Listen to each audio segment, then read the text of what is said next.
कभी सोचा है पुरुषों को नेचर ने ये दो लटकते बॉल्स क्यों दिए हैं? टेस्टिकल्स। ये कोई आम बॉल्स नहीं है, बल्कि ये जिंदगी बनाने की फैक्ट्री है, यानी स्पर्म की फैक्ट्री।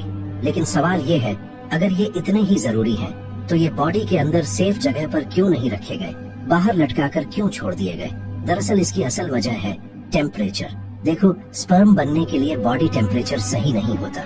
हमारी बॉडी का नॉर्मल टेम्परेचर होता है करीब 37 डिग्री सेल्सियस, लेकिन स्पर्म को चाहिए होता है इससे 2 से 3 डिग्री सेल्सियस कम टेम्परेचर। इसीलिए टेस्टिकल्स बॉडी के बाहर रखे गए हैं ताकि वो ठंडे रहें। और इसी टेम्परेचर कंट्रोल के लिए नेचर ने एक स्मार्ट सिस्टम बनाया है। जब ठंड होती है तो टेस्टिकल्स ऊपर सिकुड़ जाते हैं, बॉडी के पास आ जाते हैं ताकि गर्मी मिल सके, और जब गर्मी होती है तो वो नीचे लटक जाते हैं ताकि हवा मिले और ठंडा रहे।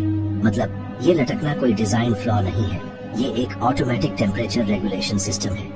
अब एक माइंड ब्लोइंग बात सुनो, टेस्टिकल सिर्फ स्पर्म नहीं बनाते, यहीं पर बनता है टेस्टोस्टेरोन, वही हार्मोन जो आपकी आवाज भारी करता है, मसल्स बनाता है, बियर्ड लाता है और कॉन्फिडेंस देता है। अगर टेस्टिकल सही काम न करे तो स्पर्म काउंट गिरेगा, टेस्टोस्टेरोन गिरेगा और पूरा मेल बायोलॉजी डिस्टर्ब हो सकता है। और सबसे स्केरी फैक्ट, बहुत ज्यादा टाइट कपड़े, ओवरहीटिंग, लैपटॉप गोद में रखना या लंबे समय तक गर्म एनवायरनमेंट धीरे धीरे स्पर्म प्रोडक्शन को डैमेज कर सकते हैं। इसीलिए डॉक्टर्स कहते हैं रिप्रोडक्शन के लिए सबसे जरूरी चीज है टेम्परेचर बैलेंस। ये टेस्टिकल्स इतने सेंसिटिव होते हैं कि वहाँ लगी चोट सीधे वेगस नर्व को ट्रिगर कर देती है, जिससे पूरे शरीर में पेन, चक्कर और वॉमिटिंग का सिग्नल फैल जाता है।